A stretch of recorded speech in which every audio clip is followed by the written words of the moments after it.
Here's a place where all of us can be safe. Our stories of transformation can be safe, and all the things we want to research are safe here. This is Safe Space with Cheyenne. I'm really excited you're here, and I hope you stick around for a while, because I've got a lot to show you before I leave Earth. I love you guys. Okay, welcome back, my Safe Space friends. Today I have Stephanie Moyer from the Conjuring Moon with me. Hi, Stephanie. Hello, Cheyenne. Thank you so much for joining me. I'm glad we finally got to sit down and talk about all the fun things we're about to unravel. Yes, absolutely. I am so excited to be here. Just thank you so much for providing this space. I think it's really cool what you're doing. So let's get to it. I really appreciate that. So starting off, can you, before we go back in time and talk about you before the Conjuring Moon, can you just describe to anybody listening what the Conjuring Moon is? So the Conjuring Moon is a full moon subscription box service. What that means is it does follow the full moon cycle. So the full moon is really about kind of healing and letting go of certain things so you can move forward, in a nutshell. And the box is curated to help individuals to do just that. So it is full of ritual meditation supplies. And every month they kind of go hand in hand. So they kind of so what I want to use, follow each other. Mm-hmm.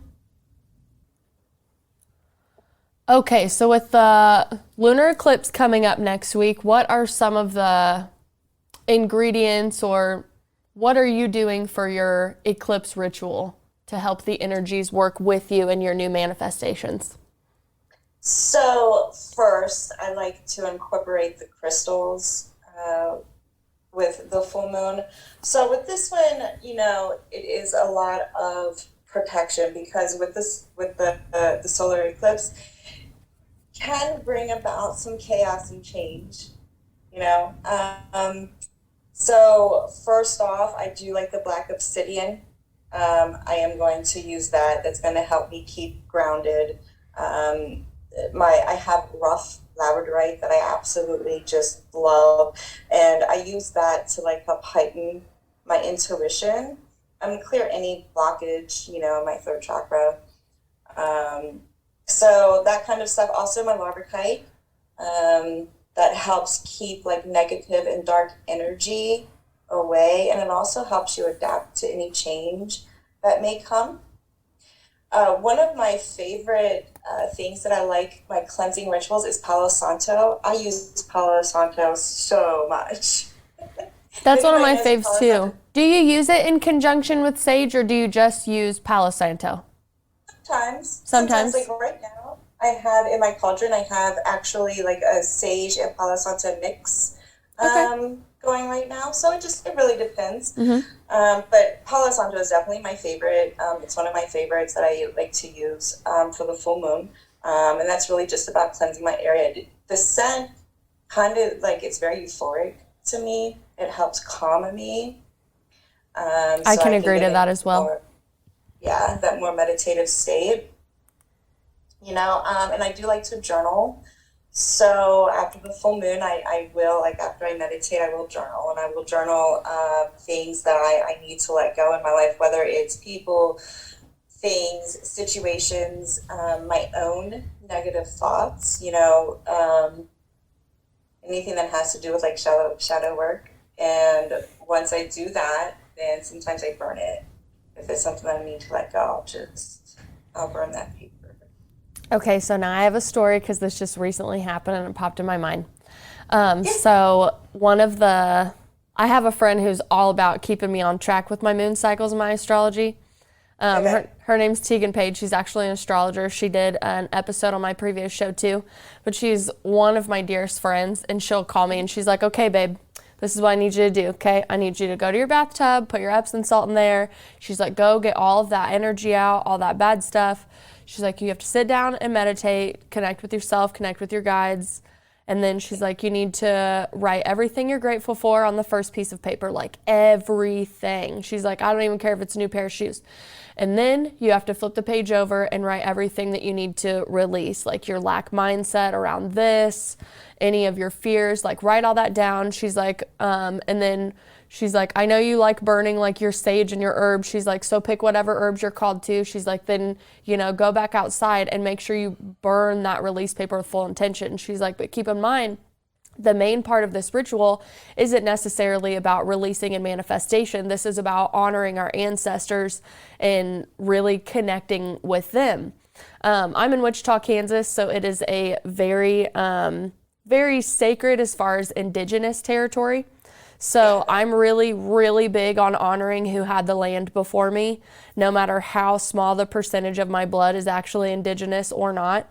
I just think it's important to honor where it came from. So I have tobacco on me everywhere. And usually if I'm going to go do like energy work or anything on the land out here, I usually like pay my homage to them. I'm like, thank you. Please give me permission to work on your land. Sorry for what everybody did to you. You just kind of like really want to be on the good side of things.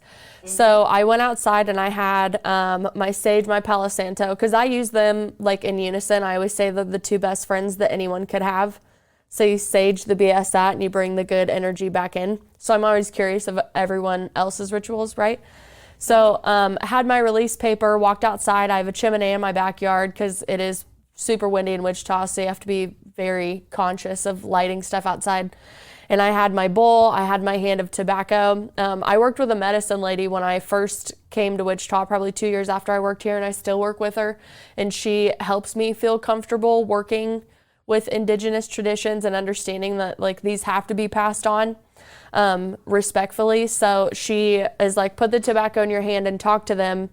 She's like, whether it's an offering or you're asking for their help in something, keep it. And then when you open your hand, even if the wind isn't blowing, the wind will blow it out of your hand and they're taking that offering from you.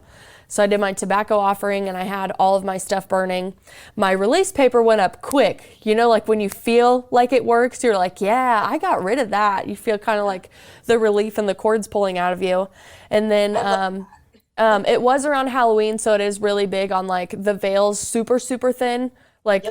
So I'm like, hey guys, woo! I'm so excited to like be this close to you. And I can see some of them, like I know who's kind of like coming in and helping me. So I actually I did Palo Santo, sage, tobacco, and lavender.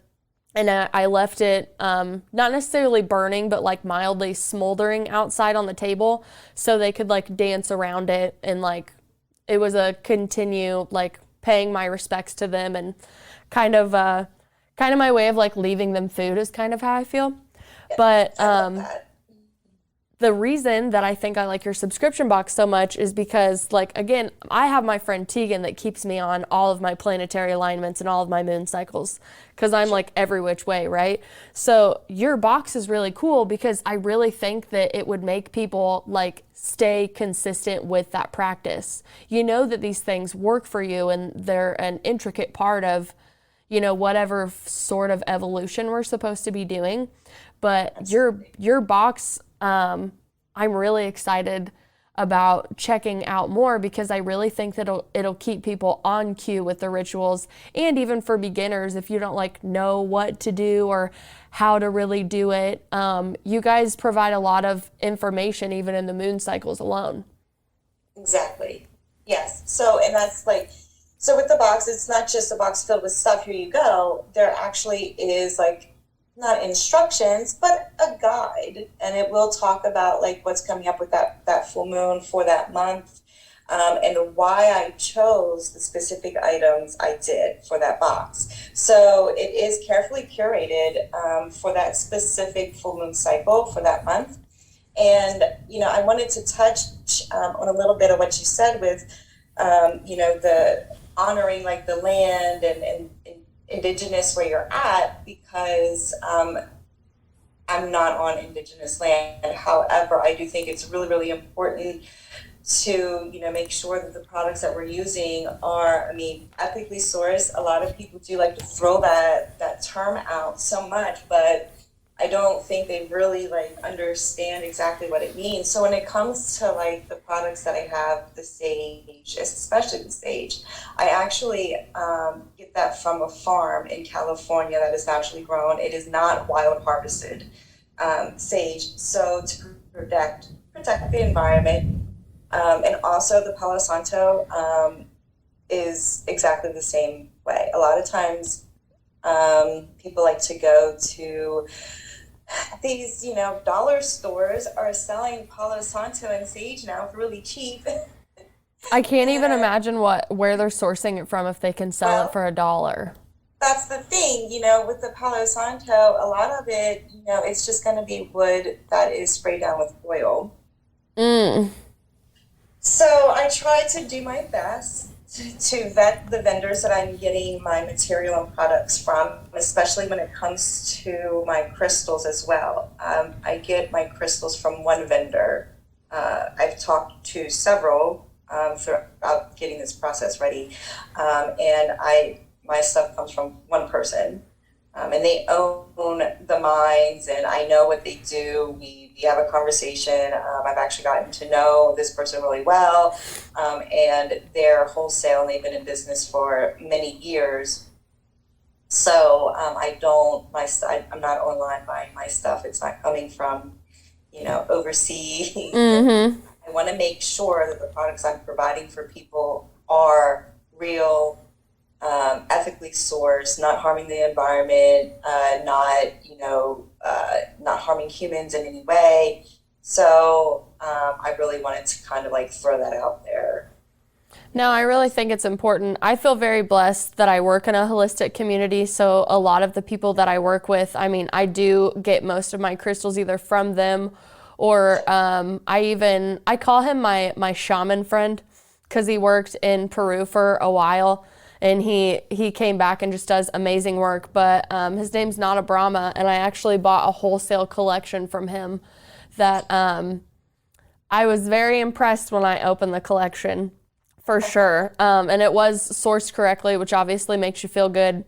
But the friends that I work with, like I was telling you before, I just got done working a holistic fair in Wichita. And we're all, since we understand like transfer of energy, we're also really big on like reciprocity for services and all of that fun stuff. And usually when you do a really amazing transfer of energy with somebody, it's really hard to find something like tangible to give them. Like, yeah, you just want to be like, let me pay you for your services, let me pay you for your time, especially if you're doing channeling and tarot and like any sort of energy work. And I had a lady that, I've been shopping her crystals for about 4 years. And she came up to me and was telling me all the stuff that she had actually learned from the previous project I did, which is called Spiritual Smorgasbord.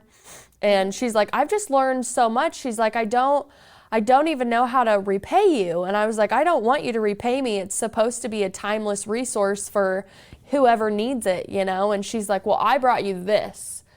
And it is a huge carnelian heart. I love it. It's huge. I carried around all the time.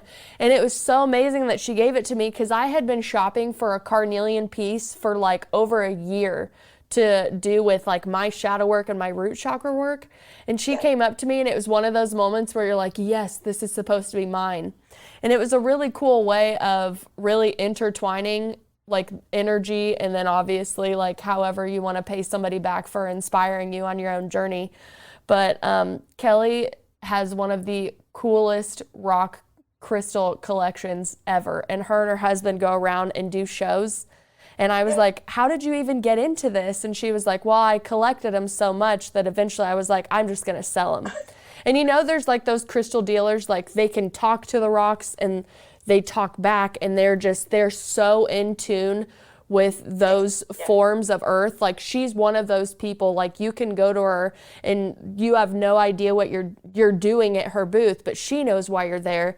And she'll clear audience, right? She'll like hear it in her head and she's like, honey, you need this. So like I knew that was a very big, like amazing energy exchange that I got. And I know that you've had experiences like that too, which is probably the addicting part of working in any part of holistic is the the divine interventions, the synchronicities, and all the people that you get to work with along the way. Yeah, this journey, especially like the past year, has been absolutely amazing. I would have never thought in my wildest dreams that I would actually be doing what I'm doing right now and connecting with the people that I am, and how everything is just coming into my life organically is actually pretty amazing. And I can't wait to see like what next year is going to look like. It is exciting to like continue to look forward and be like, the future's so bright. Yeah. Yeah, absolutely. And, there was a time coming into this to where I thought it didn't look so bright. I think we all have those moments. And it's just been like a year can seem like it seems like it's been 10 years. Like so much has happened to bring me into this place. And yeah, the universe was definitely working to bring me here.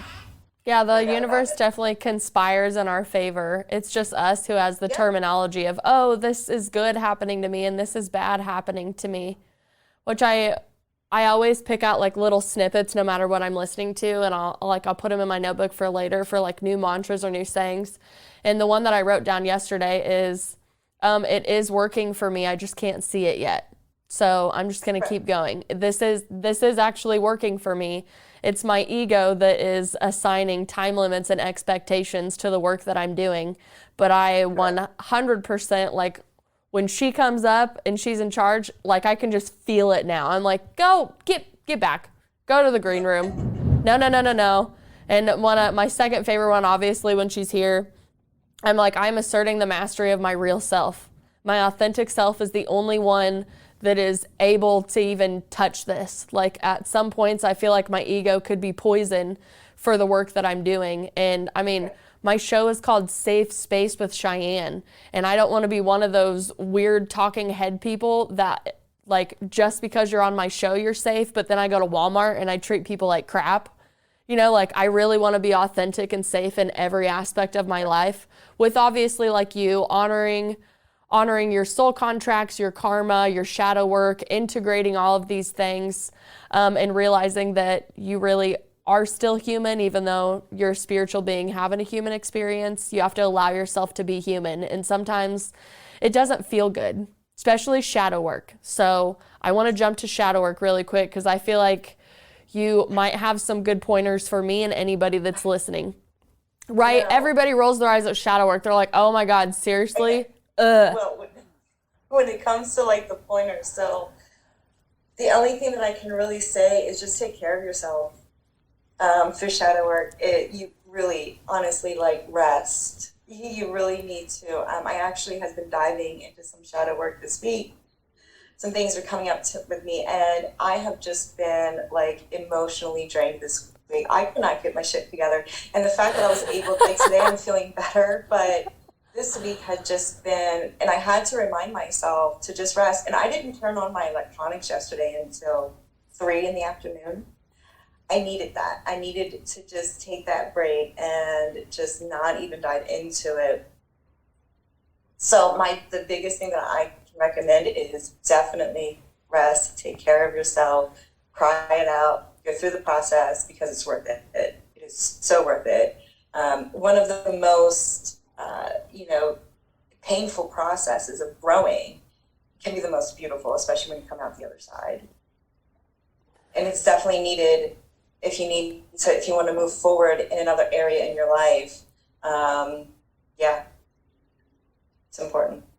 I feel that really hard because I know that I have moments where I'm like, oh, I really need shy time, right? It's not like I need to go like just zone out on my phone. Or my biggest vice in my life now is loving French fries so much.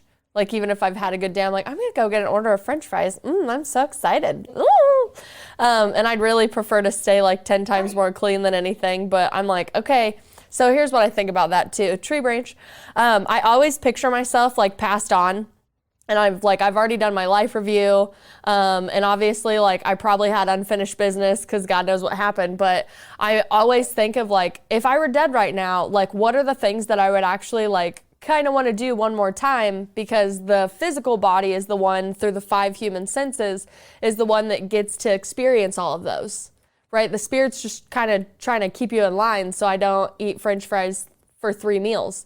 So I'm like, oh, well, I love pizza, but I can't have it all the time. So like I put it in my Vice box and I'm like, oh, I'll have that. It'll be good. And then like French fries, and sometimes I like ice cream. Like it is like very like childlike to me, but I'm like, if I died tomorrow, just, if I'm in the hospital and you got to take me off life support, just for the love of God, at least bring French fries in my room so I can smell them before I go, because I have a big attachment to stuff like that. But like I said, I prefer to be more clean eating than anything. But I'm human, and I like Five Guys and stuff like that too. But I love Five Guys. I notice my spiritual bypassing for shadow work could actually be going into these vices. And even though it's not like, oh no, I'm gonna go smoke crack instead of writing my journal, like it's not that bad. It's really good to have the awareness when those pop up, and I'm like, oh, I want to go do that, and I go, oh no, I have to go sit down and write about the stuff that's coming up, because there is like a lot of purging in that. And especially when you understand that like you're healing past parts of yourself. So like I'm 31 driving my daughter to daycare, and I have a flashback of my mom leaving me at daycare when I'm like 6, and I really don't like my daycare provider. She is so freaking mean to me. So I'm like, okay, that's weird that popped up right now. Don't really have time to unpack that. But when we get home, we're going to talk about it. So like I'll take a minute and I'll grab a notebook, piece of paper out, and I'll just write the story down that is actually coming out in my mind. Whether it's something that's suppressed that I wasn't able to remember at the time or just came up.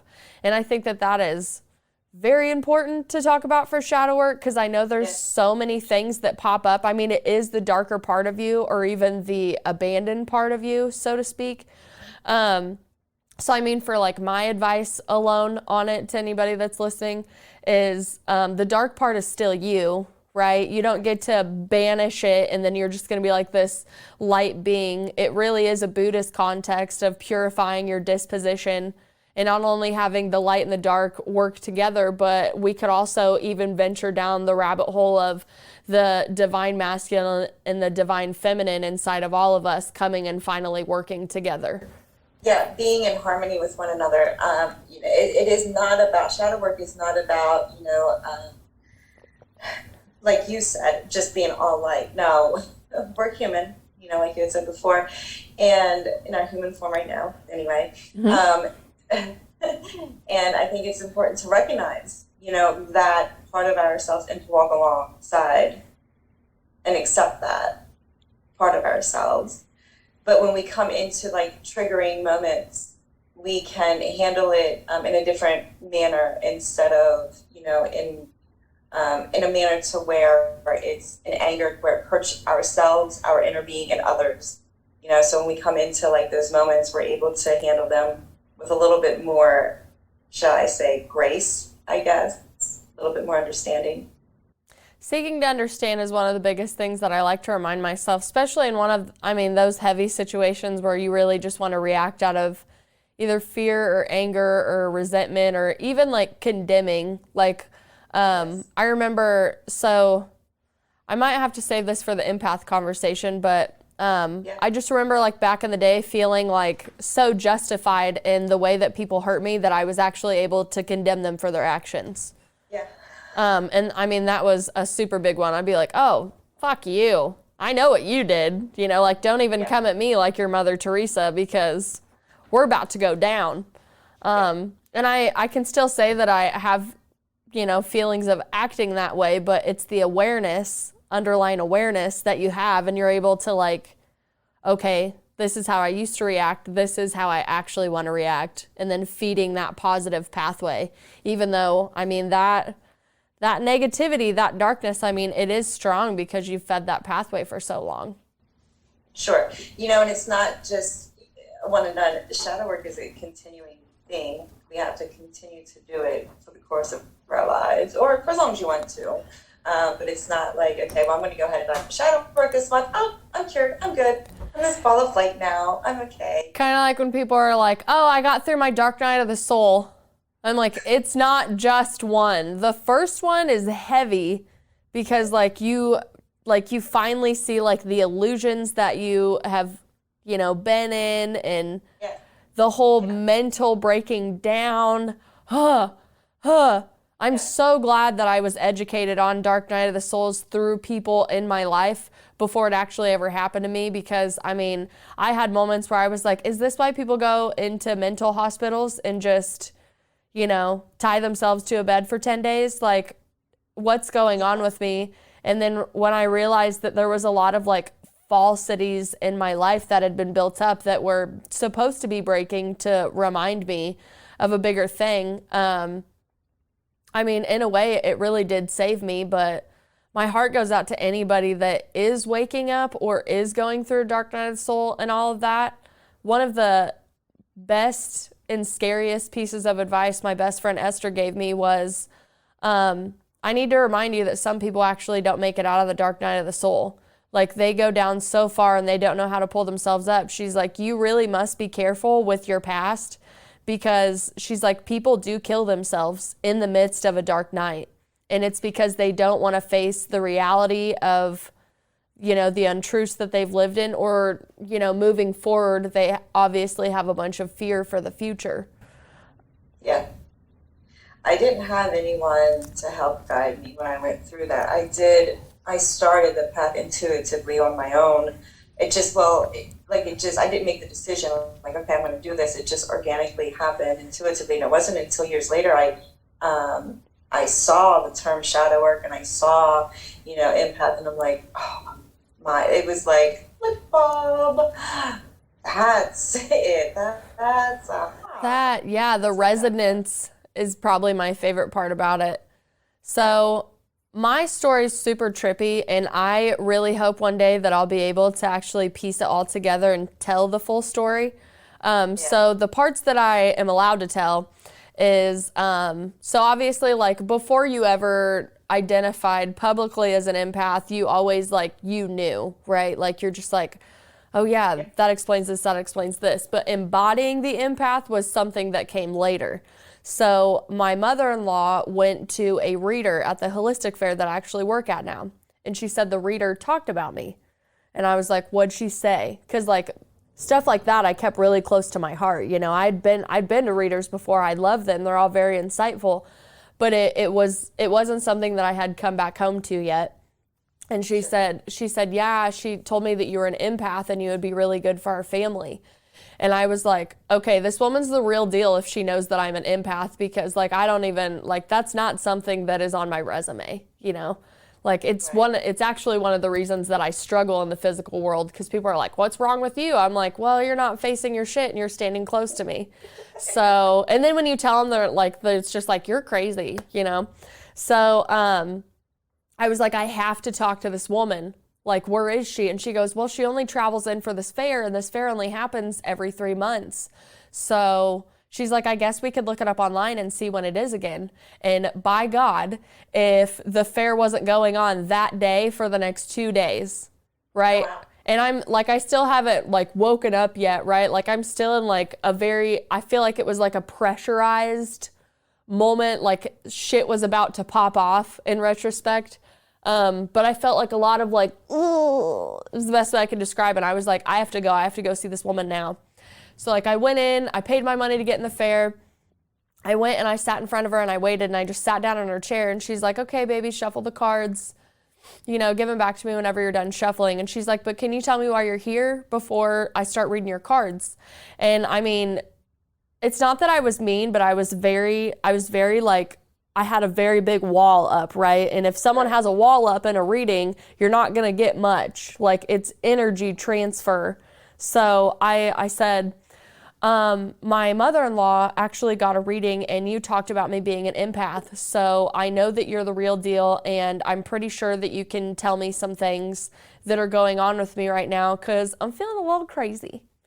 And she was like, okay, baby, like, let's read the cards. So she starts, like, doing the reading, which I won't get into it because I'll look up and it'll be 30 minutes and I'm still talking. But by the end of this fair, I was just like beaming, like, high frequency, high vibes, higher than a gamma state in your brainwave. Like, I was just like, oh my gosh. And, like, the clairaudience was coming in, and all these, like all these things that had actually already been there were like all hitting me at once. Like if all your clear senses lit up at one time in one room, right? Which if you think about going to those holistic fairs and all those practitioners working together, I don't think people understand the reason that they feel so magical, whether as a patron of those fairs or a practitioner of those fairs, is because the collective consciousness is actually working together in the room. So I know people say that sometimes their senses work better in these fairs and then they go home and they just don't feel as powerful. So that's also a reminder that I like, because I even understand that too. I'm like, okay, I'm getting ready to go to the fair where there's a lot of collective energy that I'll be able to tap into. And then when I come home, I'm still connected to the collective, but not all of our energy sources are around each other. So after that, craziest thing happened. This lady that was selling crystals there, she got gifted something from another indigenous tribe, and she needed to take it back to her place in Texas to get it back to whoever was supposed to be down there. But she thought it was illegal to transfer it and didn't know, and didn't want to, one, disrespect the ancestors, disrespect the person, and obviously get in trouble. So I called my friend Linda Lee, I call my spiritual guide or my medicine woman, and I was like, hey, I have this going on. Could you just kind of like guide this woman in the direction? We really want to make sure this artifact gets safely to where it needs to go. So we finished that up, and she's like, well, now I need to talk to you. She goes, because I'm just sitting here in my chair and I'm seeing everything that's going on with you. She's like, so let's talk about, waking up and what it looks like. And I was just like, okay. And I was like, I smoked a lot more pot back then. So I was like, I'm going to light a joint to get through this conversation, because like, I feel like I'm in that weird Disney movie, like you wake up in Neverland and you're like, this is real. Mermaids are real. Pirates are real. Like, that's just kind of how it felt. So after I got off the phone with her, I had to sit down and meditate and just like really like ground and connect. And I just remember admitting the truth to myself about like everything. And I just like broke. Like, I felt my heart chakra just bust open from the front and from the back, which the back, I mean, I had never felt like that in my life. And I could feel like all of the energy of my heart chakra that had been stuck in there and repressed, but also needing to release, was literally going through my body. And the only way that I could describe it to people when I try to tell them is like, go to a concert and stand in front of a speaker, but imagine the speaker and like the bass is only hitting your heart and it pierces through your body. Some people get it. Some people are like, you lost me. But if you've had a heart chakra expansion, you know exactly what I'm talking about, because it really, really connects you with the highest form of love, which is unconditional love and, spirit, source, all of that. And I had felt the connection to divinity before when I had a Kundalini awakening when I was 20, but it was supremely short-lived. And I had always wondered what had actually happened to me. And it was something that would like never go away from me, no matter what I did. I was always like, I have to feel that again, and I want to know what that is. So when I woke up, so to speak, it was technically my second Kundalini awakening, and I was trying to get married to my soulmate at the time. It was 2 weeks before my wedding. And I had to go back to him and be like, I see dead people. And I hear voices, and actually all this has happened to me my whole life. I can tell you multiple stories of haunting situations, poltergeists, like talking to dead loved ones. I said, I know it's really hard to believe because it's still hard for me to believe. I'm like, but like, do you still want to marry me? Because the girl that you proposed to really isn't the girl that you're getting ready to marry. Like, and I was so high up there, right, that I saw so much. And I was like, oh wow, this is a lot. Which in retrospect, it helped me get through a lot of the 3D things that I was struggling with getting through at the time. Yep. But obviously delivering anything on that frequency is unmanageable at the time. So like, I had the sight where I was like, oh yeah, like, you like climb up in the tree and you're like, we're going north, but you got to climb back down the tree and still go through the whole forest. That's what I did, like right when I got married. And God bless him. He's really hanging on the best he can, because this shit is really weird for him. Like he's a sweetie. He's honestly like normal is the nicest way I would put it. Like he's just started carrying crystals. He believes in them. He's working on like his affirmations and stuff. But like I'll come home sometimes and I'll be like, so I have a dream interpretation for you, or hey, I saw this today, or this is what's going on. Like this is what I hear in my head right now. Can you help me validate it?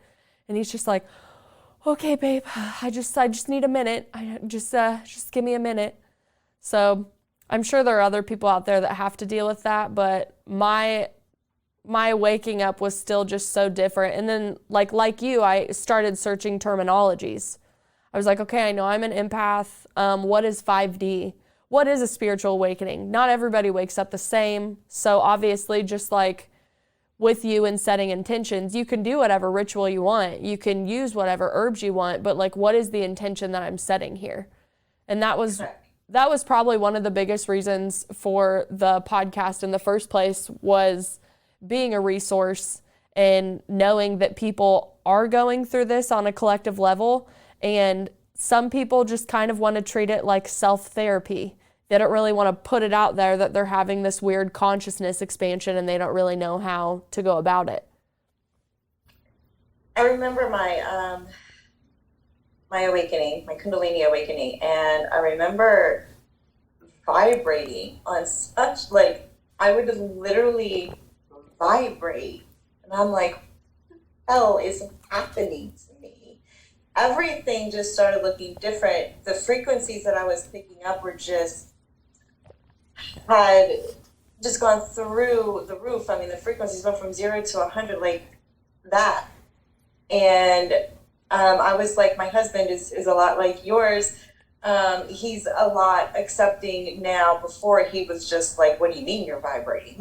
Yeah, he's like, is this a phase of some like weird thing that you're like getting into to help whatever's going on? You know, like he doesn't have any definitive, tangible definition to like help me. You know, I didn't blame him by any means, but I was like, if you've ever believed anything that I've said to you right now, you have to believe this, because if you don't support me, it could be really bad. I'm like, you have to believe this right now, because like, you know, I'm like looking around him. I'm like, you don't understand. So it's really good because he understands science, right? So I'm like, visual, light, spectrum, electromagnetic field, auras, meridian lines, nadis. That's exactly how I try to like explain to my husband. It's like, you know, it's energy, it's transfers, and you can't deny that. It's a scientific fact. We're all energy. We're made up of energy. We all connect. I mean, our brainwaves, it's just, and we're all connected to the universe. And it took a while, but now he believes it because he's living it with me. Mm-hmm. You know, he has seen the transformation. He has seen our lives change in drastic ways, from the bad to the good, back to the bad, and back to the good again, you know? And then the whole, just the whole transition. It's definitely a roller coaster. Both of us, yeah. Yeah. The idea that just because you tap in, like nothing bad's gonna happen to you. Like if anything, you feel it on a deeper level, right? Because you're so tuned in more. So the roller coaster of it is what I continuously remind myself. And like, there really is no good or bad. They're just experiences that we need to go through and we are going through. But obviously when it feels bad, you miss feeling good. So you're like, no. And I always remind, especially the people that I talk to and do work with, I'm like, keep in mind, like being happy for me is actually still a 4-year-old pathway. I said, and not even 4 years, probably like 3, because I spent the first year researching what an awakening was and what I'm actually supposed to do with this information. And oh yeah, I got pregnant on my honeymoon and now I'm pregnant and now I don't have any clairsenses, and was all that just a dream? You know, so I would wake up and I would have to shut down again. I would wake up and I have to shut down. And eventually there's like a horizon line where you go past and you don't have the option to go to sleep anymore. And I had finally hit that probably a year after my awakening, where I was like, okay, this is it. I don't know what I'm supposed to do with this, but like, I believe in the clairsenses. I believe in my connection to divinity. I don't feel unworthy of being tapped into these, and I don't feel blasphemous for hearing the voices in my head. I don't think that it's demonic or satanic or, whatever people want to say about it. But like my own personal struggles with just accepting my own gifts, I mean, my goodness, I could write a book about that alone and really pull it apart. It'd probably be very therapeutic now that I say that out loud. Yeah, you should. It is very therapeutic. Which, speaking of a book, so I knew we were going to obviously go on a great conversation. So you wrote your story out in a book called Lunar Wisdom. You and 13 other women, is that correct? Yeah, 12 other women. 12 other women, you of the 13, right? There's 13 of us, I believe. So, yeah, it is a collab book, and it is about connecting with the moon cycles. And we all do it in our own way. Like you had mentioned, it was the intention. That's what matters.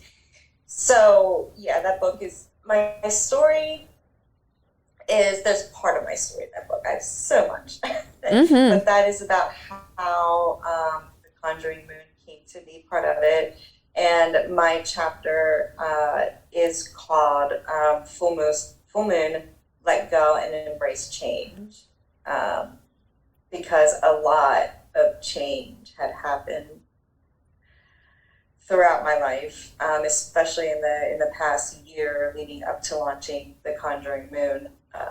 And I wasn't quite sure if what I had wanted for my life was even going to become a reality at one point. And so it does talk a lot about how, you had mentioned it's not, we say it's bad, but is it really? Everything I think happens for a reason. And things had happened to put me and other people into place in order for this to come to being.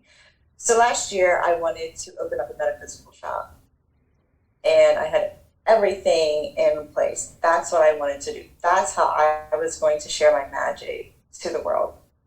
And I had been manifesting this. I've been using the moon cycles in order to do that. But then in the blink of an eye, some things happened. My family had, my daughter got extremely sick. I do talk about that in the book. And she was fighting her own demons at the time. And so I had to take a break from the business. And it was literally 3 days before I was to go sign the papers, sign the lease and everything for this store. 3 days before that is when, we were hit with terrible news. And so, of course, that was put on hold, put on pause for a while. And I just focused on my daughter. And I just wasn't quite sure how long that would take and what it would look like when we got through to the other side. So I just put all of my energy into her, into my family, and just making sure that we get through that and we become whole again. So when things started to be better for her, and when she started to improve in her health and coming to a good place, I started focusing on my business again. But it just didn't feel right. The store just did not sit right with me anymore at that moment. And it was weird because I had such a passion for it. But with that one thing happening, it transitioned everything. And I was like, okay, so I'm not going to force it. Obviously, this isn't right. So I'm not going to do it right now. I'm just going to pause. I'm going to look inward. And I focus a lot on the full moon and a lot on the new moon energy at that time, and the new moon to manifest, what I'm supposed to do and bring that into being. So then I had a dream, and I was holding a box, and all I could see is me holding this box in a full moon, and I'm talking about the cycle of the full moon. And I instantly woke up, and I told my husband, I'm like, I'm going to start a subscription box service. And I told my daughter, and I said, it's going to follow the cycle of the full moon. I had this dream. This is what I'm supposed to do. And they're like, oh, okay. I did it. So it was a couple of weeks later. It was literally a full moon. I'm on Facebook scrolling, and I see this ad for how to launch a subscription box service. I've never even researched anything about a subscription box. I never even saw this person before in my life or her business, and here it is. I'm like, I have to do this. If I don't, the universe is speaking to me right now. It is bringing this into being. I have to follow through with this. And I did, and I haven't looked back. And it's just kind of morphed into other things right now, to where now I'm offering services, and I feel there's such a huge pull to help others, specifically females, women, to get back in touch with their divine intuition. We get so stuck into like the mundane everyday things, and taking care of the kids and the family, and we have to work a job, we have to bring in an income, and we got to run our kids to here and to there, and we lose track of ourselves, and we don't stop and take these moments anymore, and we get lost in the chaos.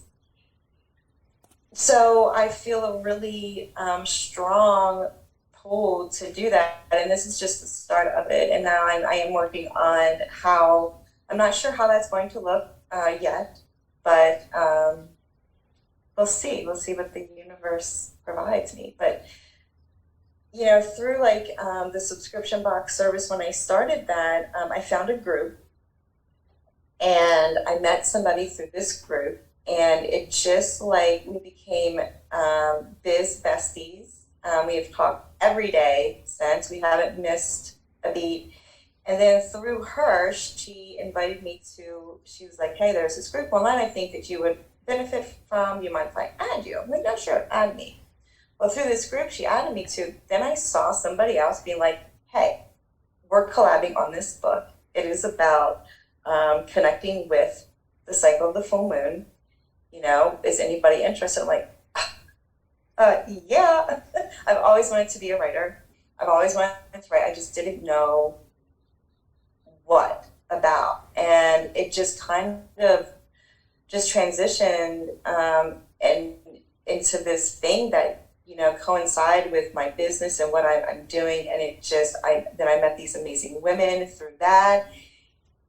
And it's just like the universe definitely has provided. It just, a year ago, this isn't what it looked like, but this is where I'm supposed to be. And those things had to happen in order for me to be here and to find that. And I started I'm setting these intentions and I'm manifesting these things.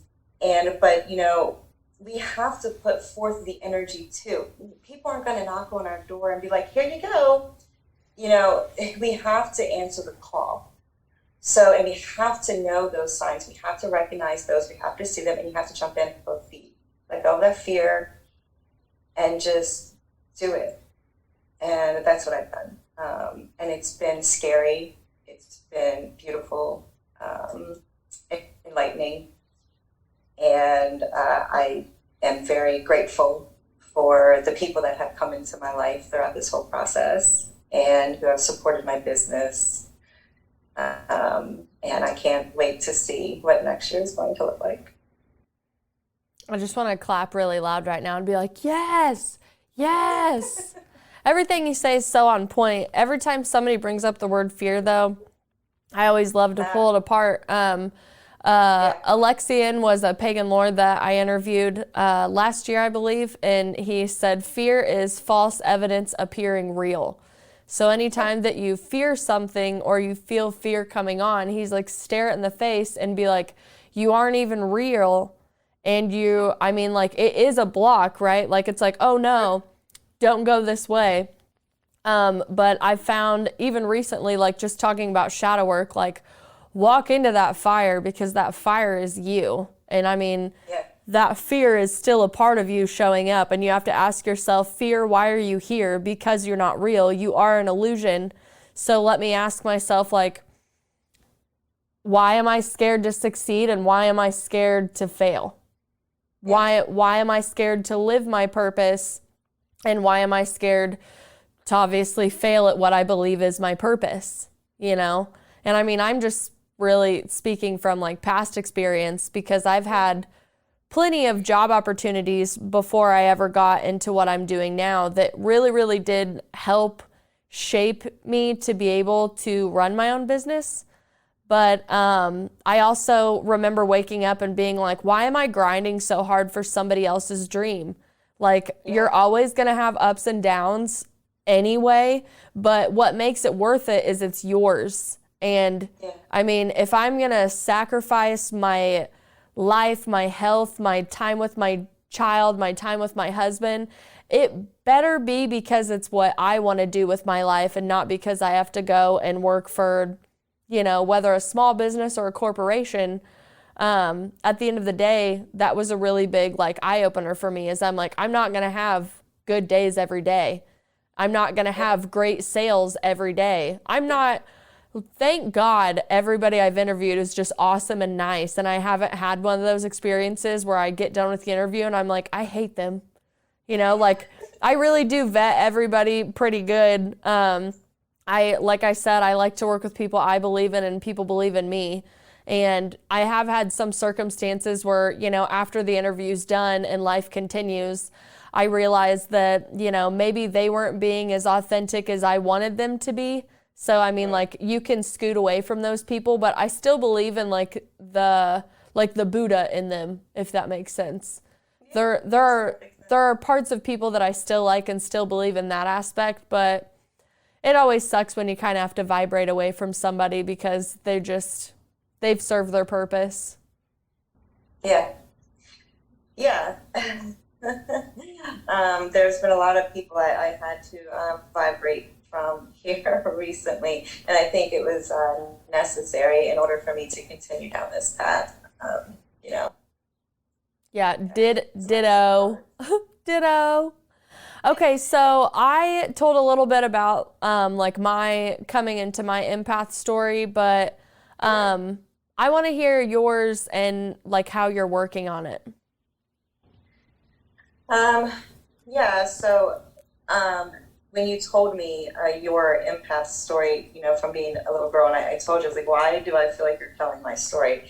It definitely the same. I've always known, I just didn't know why or how. And I remember telling people like, even like in my 20s, you know, I know things, I just don't know how I know them, but I know them. It's not like in the movies where I'm hearing your thoughts. And then it wasn't until like a couple of years after that, it was like, oh, okay, it's an energy. I'm feeling a vibration. I'm picking up on that, and it's my intuition. But I've always known it ever since I was like a little girl.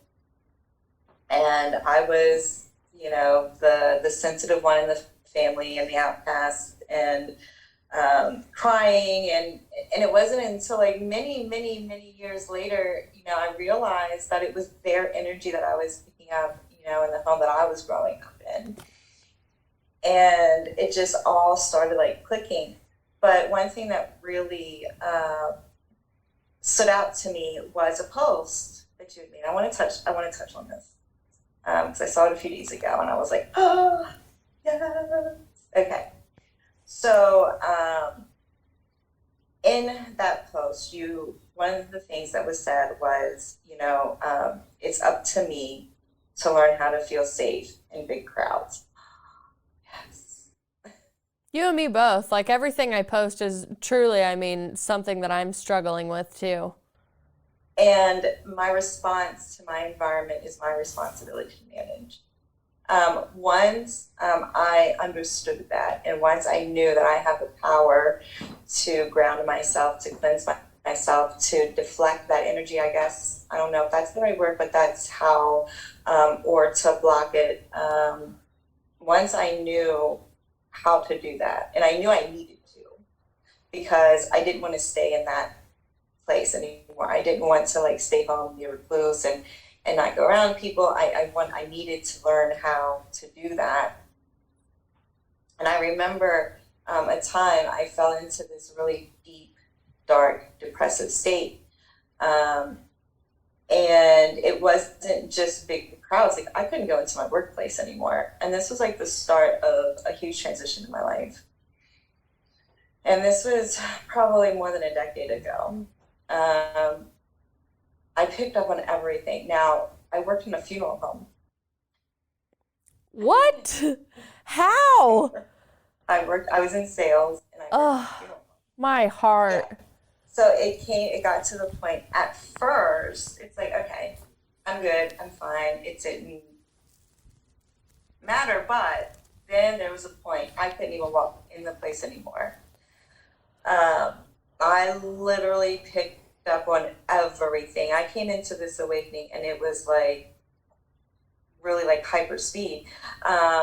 All of the energy around me, it felt like it was just enveloping me like this dark cloud just hugging me and just this black energy, and it just sucked me in, and I couldn't get out of bed. I really fell into this deep dark state. My depression, anxiety had increased to an all-time high. Did you feel paralyzed by the energy? What's that? Was it like paralyzing to you to feel that darkness? Yeah. Oh, absolutely. It was like boulders were just holding me down. Mm-hmm. I knew my empathic abilities were definitely increasing. I knew what was happening. I didn't know how to do it. And you said you had I wasn't that fortunate to have a guide, have somebody to talk me through it and help me through it. All I knew is that I didn't want to be there anymore. So I had to find a way. I had to learn how to ground myself and find a way to process this energy and to deflect, what doesn't serve me anymore. And it was a process. I was in that dark state for probably about 6 months. And it's one that I don't want to, go down again. It was really, really hard. So, once I learned, how to shield, so to speak, I started to was able to be around, people and a little bit more. But I went on Facebook, I searched high and low, I found empath groups, I found whatever, and I took what I could out of it, and found people to connect with and to help me, okay, what is this? What do I do? And so a lot of it was intuitive. A lot of it was, just picking up things that I read in Facebook groups. But it was a really hard time. Now I've gotten to the point to where I can protect my energy force a lot better, and I know how to project out my energy force as well when needed, to help others. But it was definitely a process, and I feel for those going through it, which is one of the reasons why I wanted to do this. This does go hand in hand with that as well. I want to help others, to help guide them, to their right path.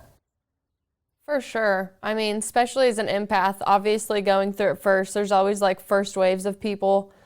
And I think everybody has their specialty and how they want to help the collective when they, come into whatever remembering or awakening that they have. And I mean, I know that there's some that they're going to be the advanced guru on top of a mountain with 1 million followers. And I through my yoga journey alone, just trying to build up to even crow, right, which is considered a beginner pose, I always realized that I had an immense connection with the beginner steps in anything. And even anything in spirituality, anything in Reiki, anything I learned, I could go off and get certified in a bunch of different things and do a bunch of really cool things with my body and teach and help. But if I was ever the teacher in a class, I'm going to treat everybody like you're a beginner. And my heart really goes out to beginners, because you're peering in this doorway that everybody's told you your whole life is not okay to walk into, or however you're raised. But my favorite is redirecting people back into their intuition. And I know that there's a false sense of marketing in the spiritual, especially westernized spirituality, that people will try to gatekeep your evolution and be like, oh, you must come back to me for your healing. Oh, we have a lot of work to do for you. And it's just like, okay, but are they connected to their divinity? Are they connected to their intuition? Is like, we have to send these people back to themselves. You will have to go do your shadow work. You will have to go find your practice. You are going to have to figure out that the food you're eating is poison and does absolutely nothing for you. You are going to have to study brain waves. You are going to have to study frequencies. You're going, if you want to go even further, you can study quantum physics and quantum mechanics, just so you understand all of the energy, all of the frequencies, and like attuning into them and tuning out of them, and what you actually do in your day-to-day life that takes you higher or brings you lower. And that even includes people in your life that, you know, one minute they're your best friend and the next minute you just don't feel so close. And that's really weird, you know, because you love them, but you're like, why do I feel so far away from you? And I always forgot to, you know, really audit myself back in the day. And I'd be like, I'm growing. You know, I used to have the mindset of, oh, well, something's wrong with me. That's probably why I can't get a hold of them. Probably why we're not as close as I actually thought we were. And then when I realized that, you know, we're both growing, or, you know, we've served our purpose, it just didn't make me hurt as much. I was really able to release myself from a lot of the human suffering that a lot of people still deal with. And I mean, I'm not immune to it, but having the awareness was very powerful for me in realizing people coming in and out of my life, especially if you're doing, I mean, like you do intuitive oracles, so you understand people coming in and they just kind of need a safe space. They're not going to be your new bestie, you know, they're not going to be your barbecue crew, but they really do feel like it on a soul level, right? Because you could have had some like past entanglements that, you know, maybe this is a karma clearing relationship and they don't really stay that long. And I've done a tremendous amount of work with trying to identify the temporary in any of my situations, because I love people so much. Yeah. And I didn't used to feel that way. I really just wanted to kind of recluse and go away. And if we had to go do social stuff, I'm like, fuck, I don't want to. People suck. Yeah, people suck. They're going to say something to me and I'm just going to pop off. I would have moments like, you know, I wish someone would. Yes. Oh my gosh, it's a t-shirt for me too. Cause like I still have that, right? Which the best thing that I can say about that is I used to watch a show called Once Upon a Time, which is basically where like all the fairy tale characters were human, forgot that they came from fairy tale world or had a bunch of awesome powers. And then they woke up to their true nature, right? But there's a character on there that was my favorite. She was like Regina, the Wicked Witch. It was Snow White's mom basically in there. And she turned good, but she was struggling with wanting to react badly and still like condemning people for their actions. Even if like they were going to hurt her friends, she's like, I'm going to go hurt them because they hurt you. And then Snow White would come in and she's like, you don't understand. You can't act that way. You have to love them. If they hurt you, you have to love them more. And she was like, you don't understand. She's like, I feel so powerful and so grounded in my anger, and I'm not used to like being good, and being good makes me feel vulnerable and like really flighty and like I'm going to get taken advantage of. She's like, and then if you take advantage of me, like probably going to kill you, right? Which I'm paraphrasing the skit at that point. But when I heard the line of that anger actually like grounds me, and it actually, like, I used anger and that dark empath personality as a protective, whatever I'm trying to say, like a protective layer. That was a really good, like, melting of one of those layers for me to understand that, like, I'm not even being my true self, and I need to know why I feel like I have to over-masculate myself and protect myself so much, which in turn would be like, protecting the feminine aspect of you. So not only was like sitting down with my shadow side, very challenging in the beginning, but the first time that I went and like tapped into the feminine of me, man, talk about like tears and truth and I had no idea. Like, I had no idea I'd been doing this the whole time. So then even like forgiving myself for not knowing any better and forgiving myself for knowing better and still making the wrong choices. I mean, talk about heart chakra expansion, which again, like consistently doing my work still makes me like want to be and serve humanity. I don't get to like, walk around and I don't consider myself a healer. I still, in a weird way, think that's supremely egotistical, or it's just like something that like people need to say. I just like saying like I'm a vessel, my mind is a receiver, and I try really hard to keep my receiver lined up correctly so like my copper pipe is clean. But I know that you've had experiences like that too. Yeah, I just like to say that I'm not, I understand like healer, empath, it does sound egotistical. I just like to say I'm somebody with a lot of experiences throughout my life, and I can help you, guide you through those. Whatever terminology you want to use for that. For sure. That's how I feel. I just do have a lot of experiences. I'm, going to be 48 in a couple of weeks. You don't look it. That's the great thing. I mean, I don't know what 48 looks like, but I don't feel 31. Yeah. I don't. Yeah, like I have like days where I feel like, oh, I've been on this earth for a long time. I get that. I have days where I feel like, still young, still very youthful, so it just kind of, goes for that. But I honestly get excited when, like, okay, super simple story, like just going to the grocery store and grabbing something off of the bottom shelf. And even if I'm just like bending over to grab something and I'm like, I know that I did my yoga that day and I'm like feeling good, or if you have to like crouch down and then you get back up. And I'm like, okay, yeah, like I still feel really good. Or I'm like, ooh, I need to go stretch my left hip. Then I'll get around. It doesn't even have to be like friends or family. I'll just like get around other people that are kind of my same age. And they're like, oh man, you know how it goes. The body just breaks down over time. And they just have like all these stupid fucking reasons for why their vessel's breaking down when they're the reason that their vessel is breaking down. And like if you're 31 or 32 and you're like, oh, this is what they said would happen when you get older, I'm like, then quit listening to them.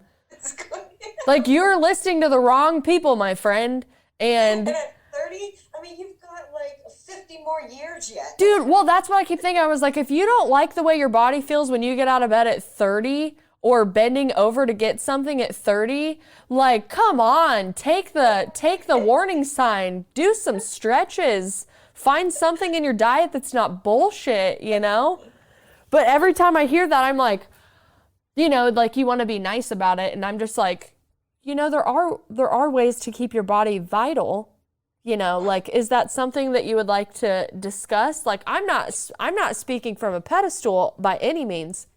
I used to be very, very unhealthy in my 20s. Like Mountain Dew, cigarettes, McDonald's. That's my day, Yeah. So it's not like I haven't wandered through the poisons of the world and come out, thank God, alive on the other side. But you're right, direct experience is our best teacher. And as an empath, you're able to use that direct experience and go, hey, I see you. Okay? Like, I'm not going to do your work for you. I'm not going to gatekeep your evolution. But I see you, and I've been you, and I am you. So let's talk, because I want to quantum leap you through some of the BS that you think you're really stuck in. And then I want to educate you with spirit and science, so your left brain and your right brain get nurtured. And then hopefully you can understand that, there's a bigger purpose than just coming here and feeling like you're suffering every day. So I have days where I suffer. My husband and my daughter were sick last week, so I got to take care of them. I will usually get sick a week after. Or I could have prevented it better, but I didn't, because you run around so much and then your body forces you to stop. So like yesterday I got hit by a freight train and I was forced to like lay down and medicate and meditate and just let my body sit there. And it was so hard because I have all of these things to do, not just as like, obviously, like I love working on my podcast and creating the shirts that I make, but like the house needs to be cleaned and my daughter has to go to daycare and my dogs need taken out, like all of these life things. And I was just like, I literally have to lay here and be okay with the fact that my body is begging for me to recharge. Needs it. Yeah. Body needs it. Super needs it. So yeah, I've got. It's going to be messy, later. It's still going to be there for you to clean up. Right. I feel you. I get to that. And it's kind of like, that part of us to where like, I feel as women, well, I can't stop. I have to take care of everything. Oh, for sure. And a lot of people are still, stuck in that. I talk to women all the time. They're like, yeah, I don't have time to rest. I don't. Well, yes, you do. You most certainly have time to take care of yourself. You have time to get back into you. You just have to take it. Well, my thing that just on an empathic level, because, when you're face to face with those people and like you're basically channeling them for them, like you're being a mirror for them. And my body is hurting on all the points in my body that you're hurting. Lower back is a really big one, especially in the feminine collective. Whether through like holding your kids, what happened to you while you were having your kids, and then just the unsupported manner of the feminine collective as a whole, not an individual story. So like back pain is present in 100% of women that I work with, and me included. But I understand now that if like my body is hurting, it's telling me, it's trying to talk to me. And if I don't talk back to it or acknowledge it and work on it, it's just going to get louder and it's just going to get worse. So for instance, I had a strain on my lower back and I refused to obviously really focus on it. Like I was using my oils and I was like, hey, I'll sit down later. Maybe I'll do some yoga. It wasn't yoga. It wasn't oils. And it wasn't keeping going. It was sitting down and legitimately talking to my body and acknowledging it and being like, okay, I hear you. I know this hurts. Like, what's going on? Because it felt like something was out of place and I couldn't even put it back in.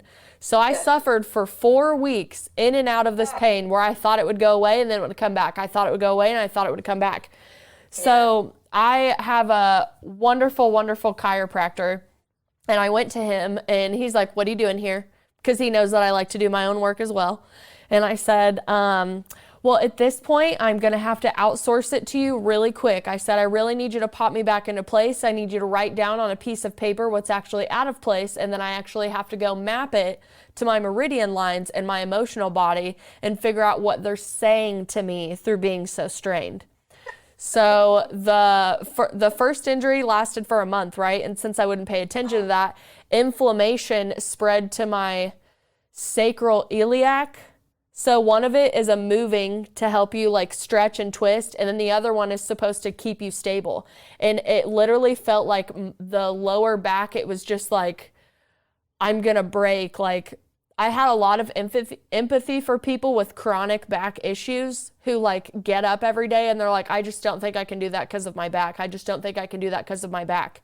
I felt like that, but I really didn't want to be that person. And I knew that this was something emotional that I wasn't facing. So I sat down and I started doing the research, and it was a lot of unsupportedness, which most lower back stuff is. It's either, from friends, family, work, all that stuff. So there's a lot of stuff in my personal house environment that I had to work on with my husband to not only approach the unsupportedness in him, but also the unsupportedness in me. And I would sit there. Finally, the oils were helping because they're a tool. They're not a cure. Finally, the yoga was helping me release it, but me connecting with the emotional aspect of it and accepting that this was actually going on in my life while I was so busy being a mom and trying to go get money and taking care of the dogs and making sure the house is clean enough. So like when he comes home, he's like, what'd you do all day? And I'm like, oh, just building an empire, just creating a safe space for everybody in the world to come tell their stories, and then, build the sponsorship packages for next year and line up the guests for the next 5 seasons and plan trips to go shoot documentaries. And then in between that, I loaded the dishwasher and did the laundry. And, oh, I'm sorry the bed wasn't made. Who freaking cares? I just have moments where I'm like, you have no idea what I do. But then to him, because we're all mirrors, I was like, I know what you do at work, but I don't know how it actually affects you. I was like, so let's have a talk about how we're so lost in our own little worlds where we're actually not supporting each other. We're just pretending we are. Do you want to have this conversation with me? And we talked for about 2 hours. It was super great, super insightful. We said we reunited forces afterwards. And I mean, I have minimal pain on my back now that'll basically dissipate after this conversation. But I say that because there's so many people that live with chronic illnesses, chronic diseases, all of this stuff. And I'm like, your body is a warning system. If your shoulder hurts, go map it and figure out in your emotional body why your body is like, please pay attention to me. Something's going on. And the thing that scared me the most about it is when I was doing research of this, Western medicine the only thing Western medicine will do for the injury I had is steroid shots in your back, right under your rib bone. That's a no for me. And if it continues and there is no relief in it, if I don't figure it out, it would actually become a chronic degenerative dis-ease in my body. And I don't mess with that at all. As soon as you say oh, you're stuck with this forever or chronic or anything, I'm like, well, before America was here, there was a bunch of awesome other people with really cool ways to figure out the ailments in human society. So I'm going to go ahead and do my own research, and I'm going to take what serves me and what doesn't serve me, and I'm going to figure this out. So I'm happy to report today that my back is in pretty good shape, and I'm able to go back and do all the yoga poses that I was restrained from. But I say that wholeheartedly because there's so many people that refuse to listen to their body and refuse to stop, especially being the woman. And you know that. I was one years ago. I was one until it forced me to stop. I went through, I was talking about working at the funeral home when I started, my empath abilities went sky high. After that, after I got, out of my depressive state and stuff, I actually got this to just get back into the swing of things. I started working at a local pizza place, and I'm like, no, I just started back in the kitchen. I just need to do something. I need to get out of the house, but I can't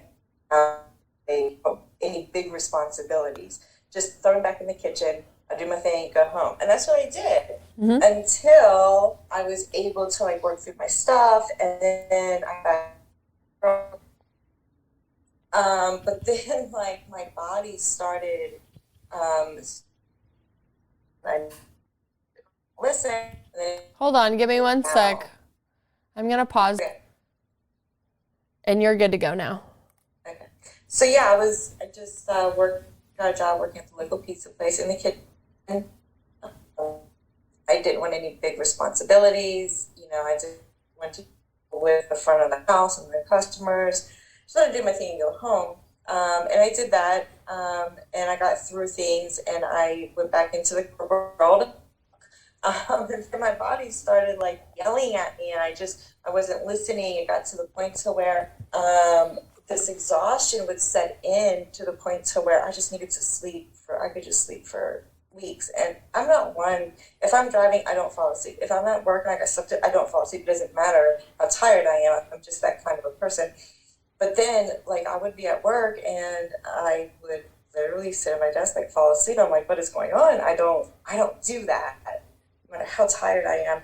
But I did not listen to my body until it took me down real bad. And I had lost so much weight.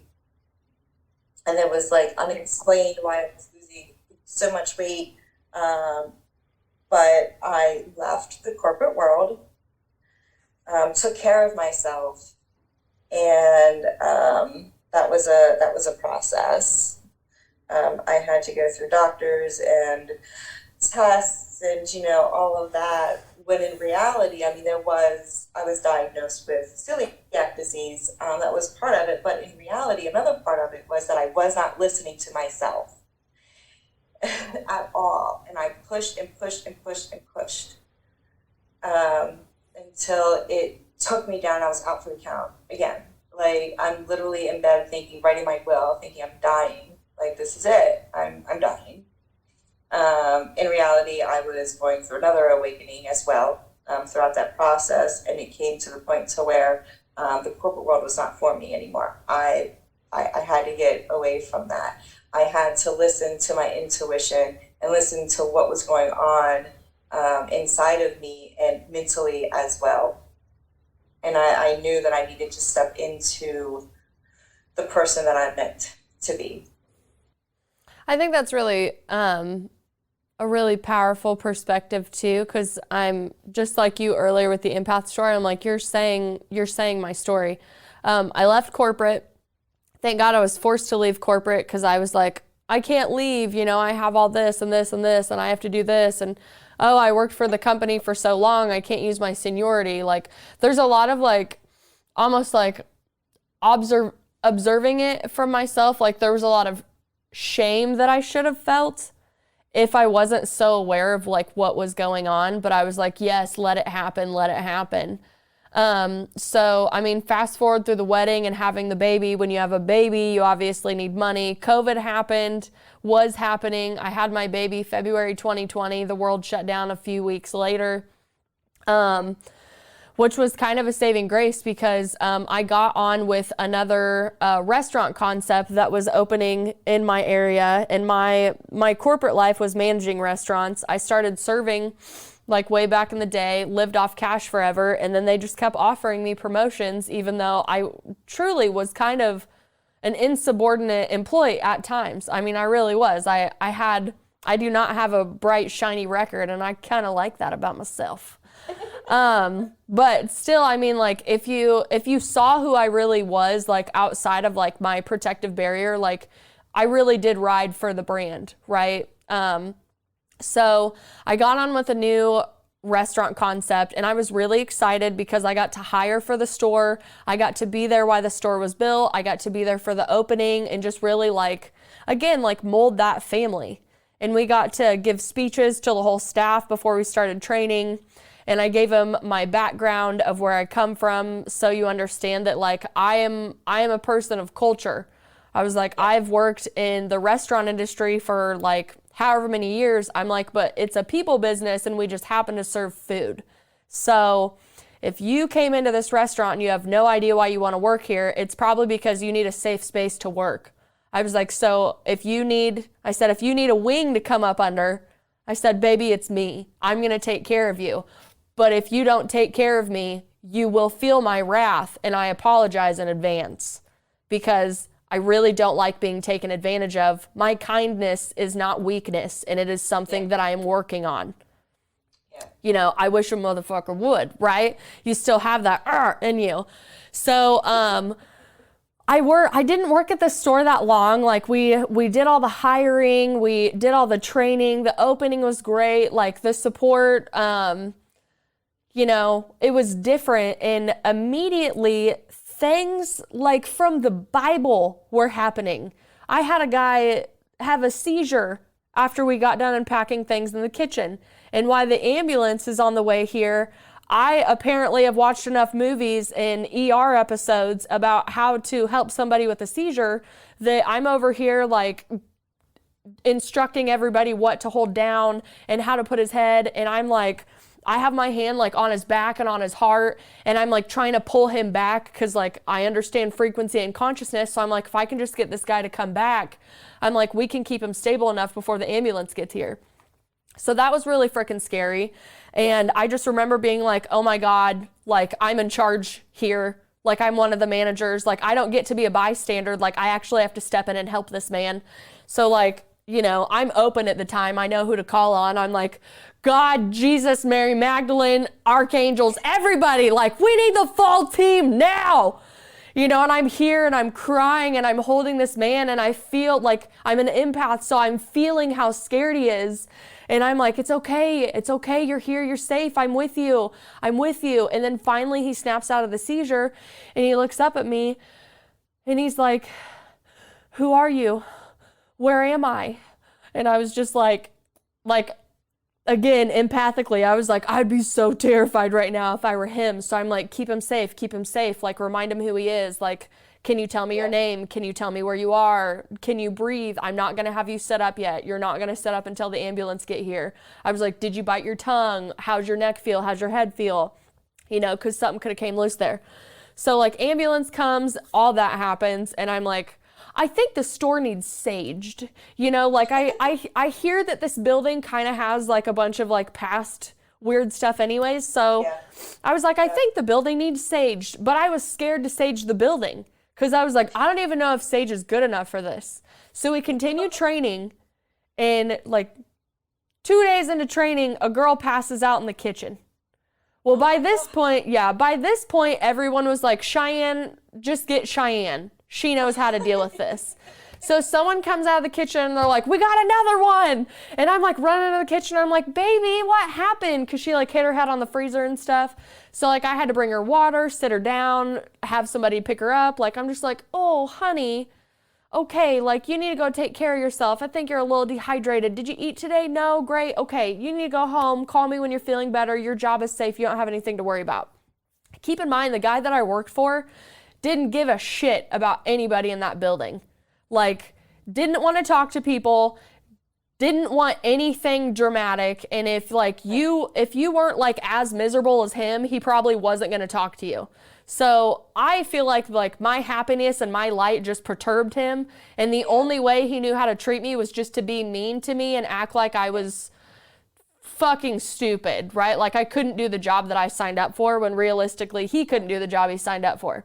Right. So that poor little girl went on, and I'm like, I was like, there's just a vortex of demonic negativity in this building. I'm like, and I'm really trying, right? Like I'm towing the line for my family. I have to provide an income for my babies, but I already know, I've already went down this path, just like you. I already know what my body's going to be, what my soul's going to do, and I already know what I turn into if I don't take care of myself. So I'm super fucking struggling. The suicide ideation is coming back again, which is the red button in my head that I'm not walking the right way in life. I'm not actually going to do it. It's just like your body talking to you. And I was like, I don't understand why I feel like I'm doing the right thing for my family, but I'm actually dying inside and I don't even want to do this.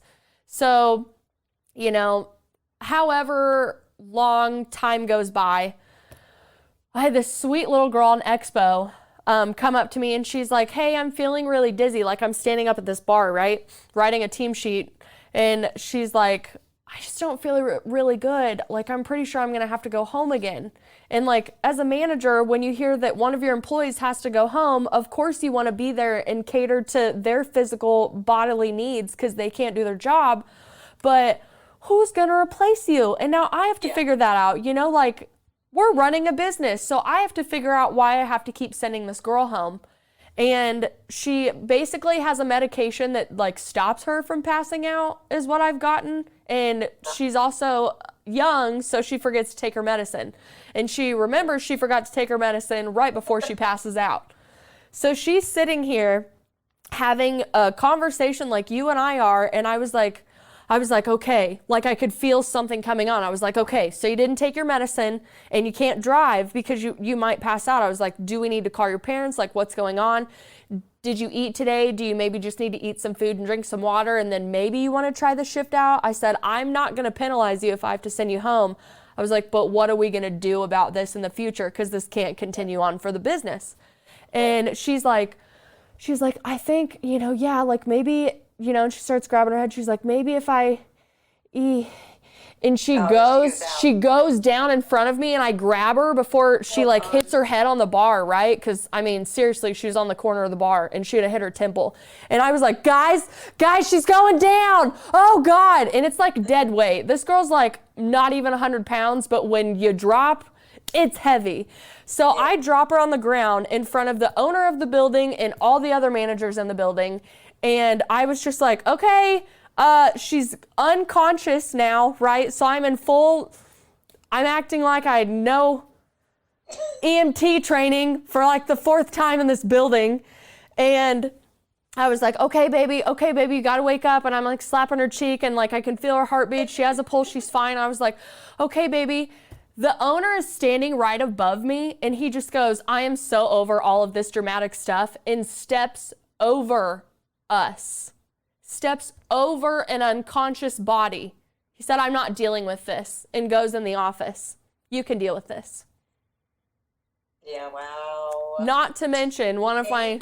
You. Yeah, so like when you talk about like going back into the corporate world and just being like, I know I can't do this anymore, but there's a part of me that feels like I'm failing because I can't fit into this bullshit anymore. Like, it really is what am I trying to say? Like an unconditioning rewiring process of yourself. Yeah. Because everybody else is living that way, so why can't you figure it out? And that's just the way it is. You know, people have to work at these jobs and do these things, and you know, you have a family to provide for. You can't act like this. You don't have time to take care of yourself is basically all I hear. But I tried to go back into the corporate world like you did, and forces beyond my control were clearly telling me to get the fuck out. So yeah, like I got out. I didn't even tell anybody, like no notice. I was just done. I'm like, this company is a farce as far as I'm concerned with culture. You cannot portray that you're there for your people and not be. I was like, I will ride for my employees all day long before I ever ride for the boss, right? So I struggled because I was like, okay, this is, you know, the last corporate job that I'm going to work like this. I'm going to listen to the voices in my head finally. I'm going to connect with my source, and I'm going to figure out what I'm actually here to do, because I'm not here to clean up this douchebag's messes. You know, this is your story. You figure out how to be nice to people. You're actually not going to delegate that to me anymore. You're going to have to figure it out. Which, you know, long story long, he's not there anymore because it's supposed to be a company about culture and about taking care of people. And usually you'll get found out. Yeah, usually you'll get found out eventually. Like, you really do have to leave it up to karma in that sense, which I do too. But I was just like, I really felt like I abandoned all the people that I hired. I told them that, you know, I would take care of them and they would be safe with me. But eventually what was happening is I was playing the middleman between the negative owner in the building and then trying to keep them away. And obviously when all of that goes through your empathic body, I mean, you just go down. You just feel like you're going to get sick again. And I don't want to be sick. I don't want to be chronically ill. I don't want any part of that. I am addicted to learning to how to stay alive. Yeah, that's a good point. You know, I remember trying to like convince myself every day that, you know, I needed to do this. I needed to continue to do that and go to work in this shitty environment, this shitty place, and do this shitty job that I just did not enjoy and did not resonate with me. And I remember like every morning I would have to like give myself pep talks in order to like do this, you know. I was like, okay. And then I would try to like analyze myself. Did I get lazy all of a sudden? Am I really worthless? You know, what happened to me? I was never like this, you know. And it come to find out that none of that was actually true. And I had to like forgive myself, you know, for pushing me into a direction that just didn't align with who I was. Yeah, because that's what I did.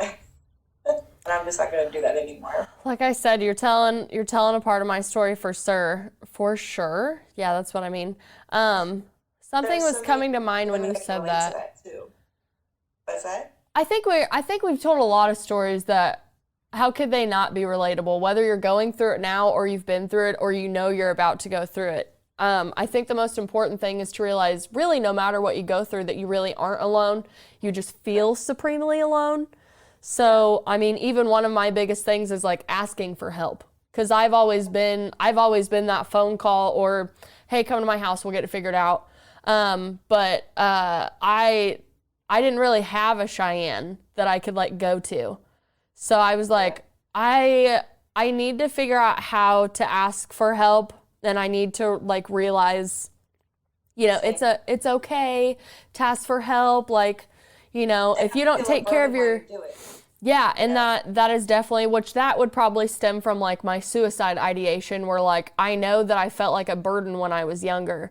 And I mean, multiple versions of my life, whether we were staying at my mom's or staying at my dad's, I always felt like my family would be better off without me.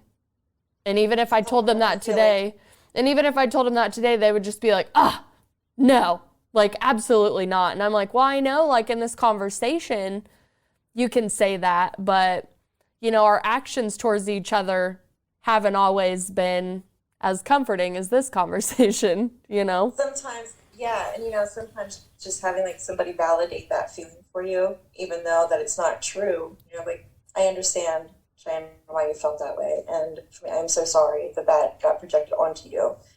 Just those kind of things would probably make the whole difference in the world. Oh yeah, it'll Instead just of being like, whew, you're wrong. Why'd you feel that way for? That's a response I got from my family too, and would still get to this day. Yeah, and I mean, I don't blame, like, it is still hard for me to talk about, like, some of the things that happen, because I don't ever want to tell it in a story where, one, I'm in a victim mindset about it, and I haven't actually healed it. I am speaking from a scar. I learned that from Jen Evers. So I think a lot of the reasons, like, they can't cognitively go there for whatever perspective or level that they're on, and I'm fine. I mean, and it's just like understanding that when you're the villain in this situation, like I know when I was the villain in situations and I've had to forgive myself for it. And if the person allows me to apologize to him, I will.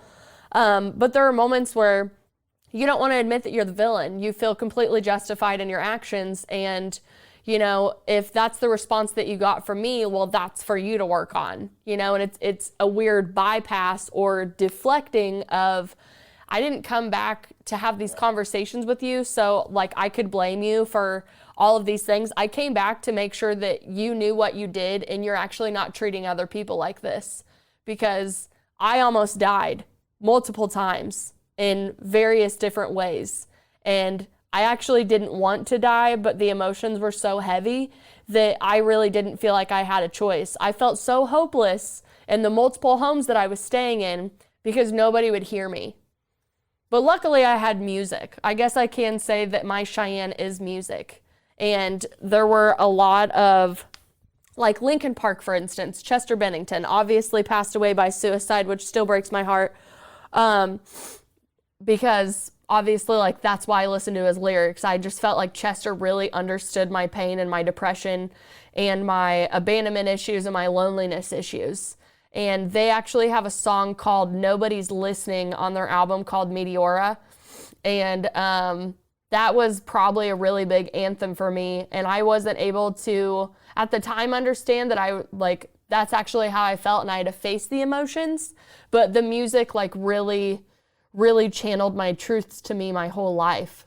And I'm still supremely grateful for it to this day, because I mean, I could still throw Lincoln Park back on and it will honestly just help me with repressed memories that I still have to go get to. Like, music is a huge healing modality for me.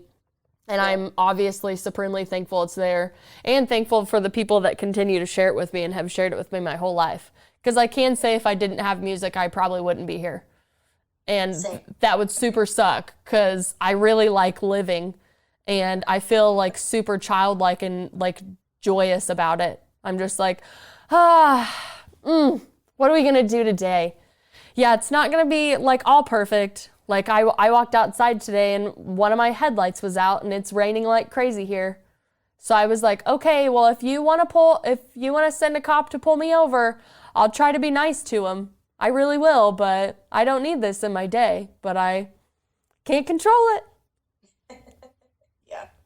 So before we wrap up, I want to talk to you a little bit about your intuitive oracle, because I know you said like you don't do tarot, but like how did you get into oracle, and what does it feel like for you to channel oracle for other people? Yeah, so I actually started tarot cards first, actually, and I will pull tarot for myself. I just don't do it publicly for anybody else. Just yet, maybe one day.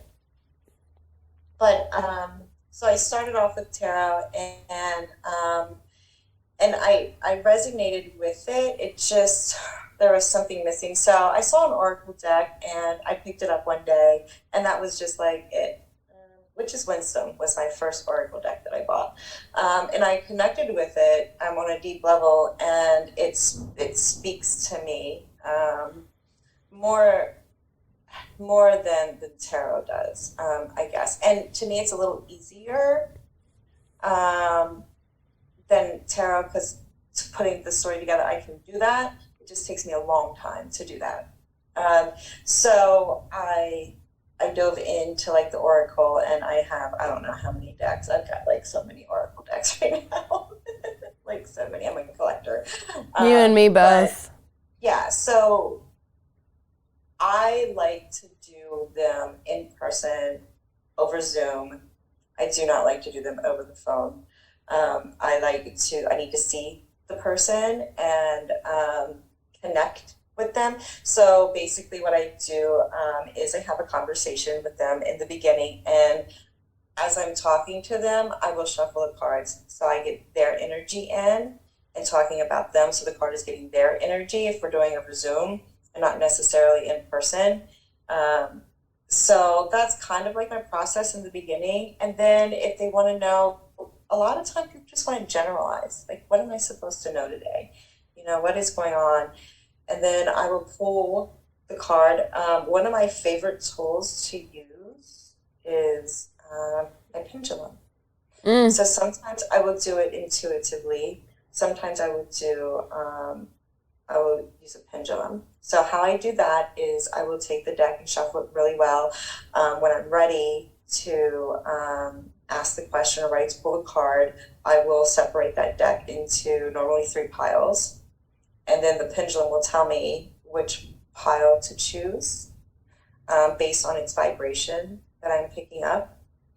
And then I'll get away with those 2 piles, and then I'll separate that first pile into 2 piles.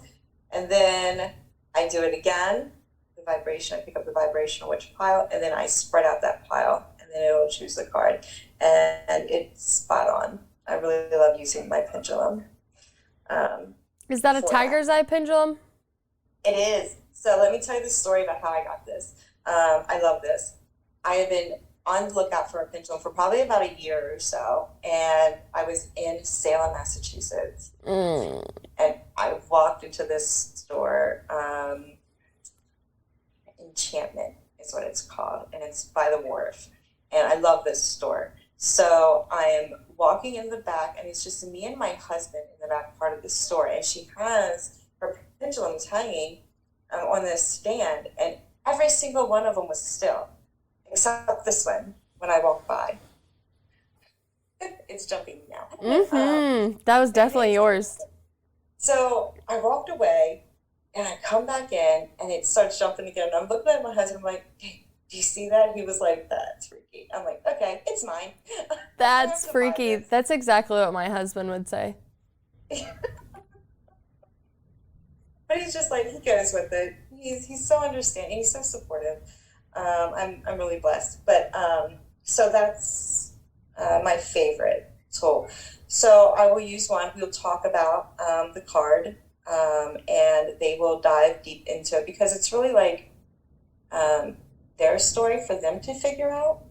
I guide them. The card just guides them, and then they have to dive deep into figure out what the meaning is for them. And a lot of times I pull up a follow-up card, especially if I'm kind of like feeling it throughout the conversation. Like, okay, let's see what's coming up. And a lot of times I'll just do that intuitively if I feel to, like, I need to pull this card for you. And then that card will kind of almost always follow up with the first one that was pulled and will continue and finish the story that they need to hear. Yeah, the holding space is the best explanation that I have for any type of tarot, oracle, pendulum, Reiki, any energy work ever. Is the holding space has the biggest value in that. And, Yes. you're a container, they're sitting in this container, and you're giving them, again, a safe space to get all of this out with someone who, they're observing, they're not reacting, right? So once you observe, you have that eagle eye view, and you, obviously coming to someone who has that eagle eye view for you, have to admit to yourself that there's many situations in your life where you really are too close to the forest to see the trees. Yeah. I'm speaking from absolute experience. Yeah. I actually had a birth chart reader who said that to me with all the things that she was seeing for me. Because, like when you first go to any practitioner, you're like, how are you able to see that? I do believe you, but how are you able to see that? How can I not see that about myself? This is crazy, So I still remember those beginner moments where I was like, I have to believe it because there's no other way that you could have ever known that, there's no way. Absolutely not. You literally pulled that out of the ether. Okay, let's go study energy. Let's go study energy transference. Let's go study auras. I really like how you get guided down your own rabbit holes because, you can sit in front of plenty of practitioners, read whatever book, but not everything is going to resonate for you. And that was really hard for me in the beginning to figure out what I was actually supposed to do and use and what I actually wasn't. And the only way you can do that is through direct experience. So there were plenty of things that I thought that I was full force supposed to do. You have people that just channel past loved ones. You have people that only do tarot. You have people that only do Reiki. And I love it all. I think it's great. And I love when someone comes to me, and crystals are probably my number one, right? Because I do all the energy center stuff. But my favorite is when someone comes to you and I have everything you could possibly want to work with, but you don't know what we're actually going to work with, and I actually don't know until I get to sense a part of your energy and see if we're even compatible to work together. So a girl that I had her pick out crystals that she got to keep. So if she wanted to come work with me, they're hers, right? And I was like, okay, everyone's different, so I'm just gonna sit you down. I'm like, I need a minute. And I said, and I have to work with music. I was like, I can't do the silence because then, the voices are too loud and it kind of interrupts everything. I said, so I'm gonna put down on some music. I need you to close your eyes. Because I would also like to figure out what I'm actually supposed to use with you. And a lot of the work that I do is mind's eye work, because that's where I see a lot of the energy coming out of their bodies and see what part of their body has a block or needs to be touched. I also see lines connecting. So if there's a red dot on their shoulder, there'll be a line that connects to the opposite knee, because a lot of the injuries are contralateral, right? Because the energy is supposed to spiral up like Kundalini or DNA, whatever you prefer. So finally I lay her down on the ground because we're ready to work. And I see that I'm supposed to put blue kyanite in her left hand. So I was like, okay, you get my blue kyanite piece. And then I see I'm supposed to put orange calcite, which I actually have the piece right here. This is one of my favorite. I'm supposed to put this in her other hand. And I'm like, okay. And then it'll take me to my shelf, and I'll pull a crystal off the shelf, and I'm supposed to only put it on her third eye. But then 10 minutes later, when we've moved through a block, I have to go grab rose quartz because we just got to her heart chakra, and this shit is blocked. And not only is it blocked from inner child issues, but it's blocked from, just life, right? Just shoving everything down and pretending like you don't have to care. So you build this crazy barrier on your heart chakra, and you feel it hitting, but it needs to bust out and it needs some help. And the only way to nurture that for me in my sessions is a really big piece of rose quartz. And then I constantly have to ask for consent every time I touch someone's body, even if they gave me consent immediately, because it changes so much. You pull out a trauma. I work with a lot of people that have hidden sexual traumas that they either know about or they don't know about. So consistently being a safe space in that, and I'm like, hey, you're safe with me. I would never touch you that way. I'm not gonna hurt you. And then you'll see these people breaking And then I'm like, you don't have to be scared to cry. I was like, if you want me to put like a blanket over your face so you can stop up your own tears, I was like, however, you need to be comfortable enough to cry in this space. I was like, there's no other space safer than this for you right now. I'm like, so somebody just told me that I need to go change the music, and I really hope you like this song. And then I'll put on whatever music they told me to put on, and I'll have to leave the room for about 10 minutes so they can, it's kind of like Shavasana at the end of yoga. They really have to release that energy and accept the work that we've done together, because just like tarot, oracle, anything in Reiki, I mean, you can work on somebody, but if it's like Santa Claus rules, if you don't believe, you don't receive. And I can't receive because you're pushing me out, and that's how powerful you are. You're actually able to keep me out. So the underlining of redirecting them back into their intuition, their own power, and their connection with divinity, and trying to figure out why they aren't receiving the information that they should, is probably the most gratifying work I've ever done outside of having my child. I love that. I absolutely love that. And Reiki has always interested me. And I didn't know this until a few years ago, that I actually would do it intuitively. I had no idea what it was even called, what I was doing, no clue. And I remember something that will always stand out with me was when my daughter was young. She would have problems falling asleep really bad.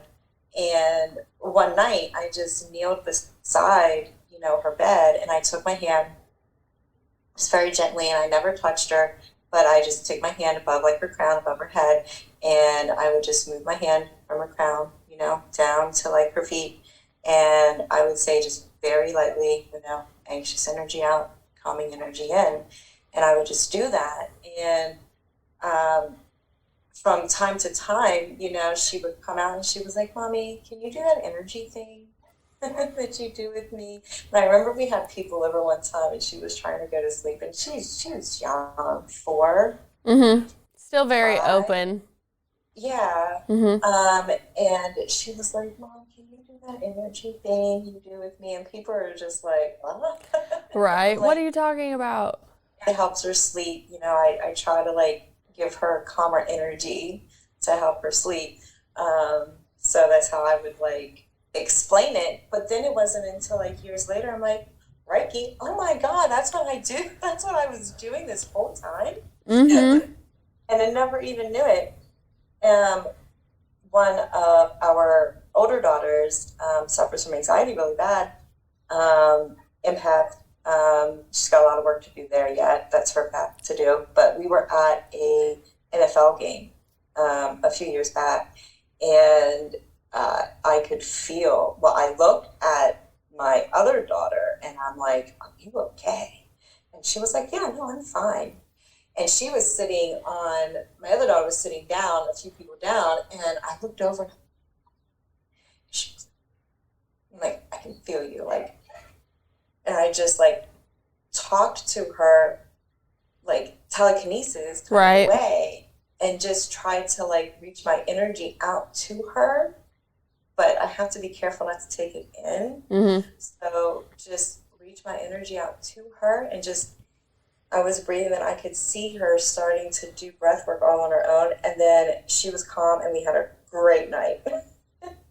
So I never even knew that was something that I didn't know the name for it until like recently. So it's really cool, like how we just intuitively do things, and I know it's from our past lives coming into this current one. Absolutely. How else could you explain it? How else would we know these things unless it was coming in, kind of coming from somewhere, intuition? It came from there. So I love that kind of stuff. I think it's so awesome. Yeah, I think it's really powerful. And I mean, just kind of like clairsenses in general. I mean, there's people that generationally they've been open to all of those energies and they've been taught those. And then there's other people that have been shut down and suppressed, but it doesn't necessarily mean that you don't have clairsenses. And that's something that I really like to tell people when they just feel like there's some ordinary, normal person who, just didn't get the superpower in their family or something like that. I'm like, all of us have senses, just like your regular human senses, if you lose your sight or you lose your smell or you lose touch or anything, there is plenty of research that will prove that trauma suppresses senses. So if trauma and suffering suppress the human senses, what do you think this world does to any of the clair senses that actually connect you to the true source?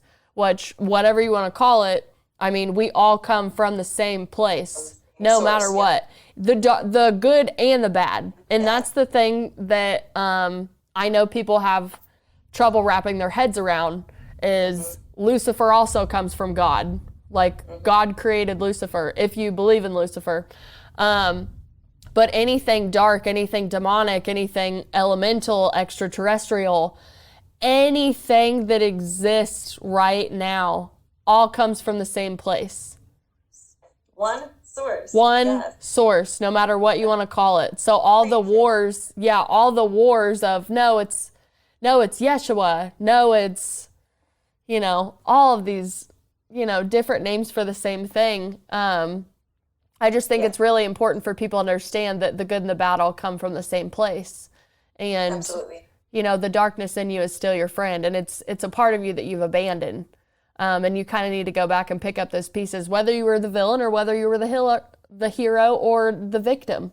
Like I have plenty of stories where I could preach like I'm a victim, and I don't want to. I know that I understood the lessons, but the people that I had those entanglements with, they didn't get out unscathed like I did, and I mourn for those people that didn't learn the lessons of karma, just because it pushes you further away from where we're all trying to go. And I'm not a believer that this is like my first and only life, and I'm going to go to hell if I go read a different book than what I was supposed to be raised from. But I do believe that we have a lot of work to do collectively and individually. And we live in a world where you can look back at any ancient document, anything you want. And the consistent thing is there is a power grab for human consciousness, whether it's, Sumerian texts, all the way to just like the Holy Bible. It's like, why do people not want us to evolve and expand? Why is psilocybin illegal? Yeah. I would love to do another podcast with you and just talk about that stuff. Oh, I think it'd be great.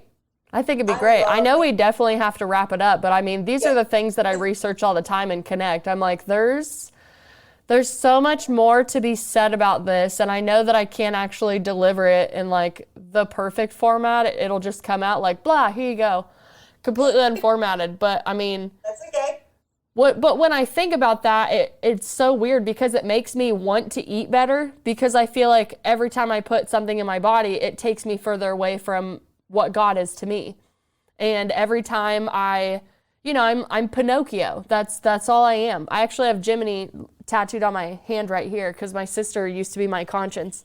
And that's her nickname. So I keep her with me all the time. But if you're Pinocchio and you're trying to get to school, which would be going back to God, and you have these really cool people coming and showing you these really fun things to keep getting you away and further away, then it helps me take control of my life even more and not even fall for the illusions that still place themselves in my life.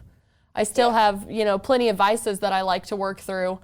But this is probably one of the healthiest versions of me that I've been in a while, mentally. Physically, I know that my body still needs help with nutrition, staying on, whatever yoga routine I'm on, educating on whatever certification I'm on. Right now, I'm actually in the middle of a 4-month, I would just call it quantum Reiki, because I know there's quantum touch and Reiki and a bunch of difference. But I'm actually working with a very highly advanced practitioner, but her partner is also a psychologist who also helps teach the class. So that's awesome. They bridge spirit and science so well for me that I'm just elated to be in their presence. And then on top of that, I'm finishing a yoga certification that I was supposed to finish a year ago. And I'm like, okay, I really need to get this done because I really would like to get into the teaching format again.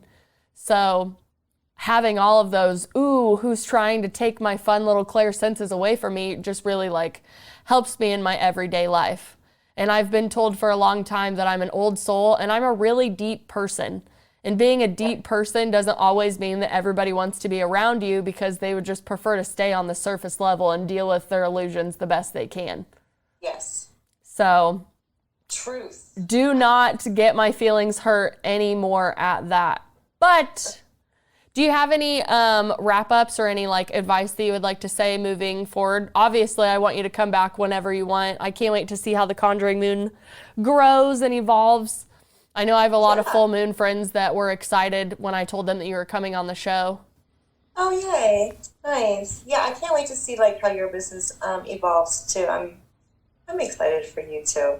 I love the whole your energy and how you like work with people and stuff. I feel that on a deep level, and I wish that I was closer and not on like the other side of the world from you. It seems. Where like, are anyway. you located at? I'm in Pennsylvania, so you're kind of like. I mean, you're not like literally on the other side of the world, right? But I mean, we do have some travel coming up in the next couple years, so you never know. There might just be like a facility that we're touring near you, or you can recommend a place that we can go tour. We have a lot of documentary formats that we're going to do later on. Right now, we're bringing people in. We're hosting safe spaces for, people like you and me that do have like their businesses that they're working on that are truly their purpose. And then we have other people who, they're really doing their thing, but they have something to say. And, we're not necessarily promoting any businesses or anything, but they're like, hey, I want to tell my story and I feel safe enough to tell it with you. And that's an honor for me. I always want to be a safe space. I can't guarantee that I always will based on my own work. So those are my own boundaries to be like, I actually need to focus on myself right now. I'm not what you need me to be for you right now. And that's been really big for me. So I don't overexert my energies on somebody else because, it's airplane rules. You got to put your mask on first. Boundaries are important. And yeah, so that's what I tell people all the time. Just because you told somebody no doesn't make you a bad person. It's okay. It's okay to say no. Mm-hmm. It's okay to hold that protective space for you. That is okay. You're not being selfish. You're doing what's right for you. And that's okay. That's very true. Well, I picked a song, and I told you after we got done that I'd tell you why I picked it, but I picked another Neovi track off of his album Horizon. It's called Chase Pop. And I'm really excited to play it for you guys. Stephanie, I want to thank you so much again for coming on the show. If you would like to purchase one of her Conjuring Moon boxes, don't you worry. I'll have the link down below so you can just scroll down and click to get what you want. So I look forward to having you back, and I really hope you enjoy the track.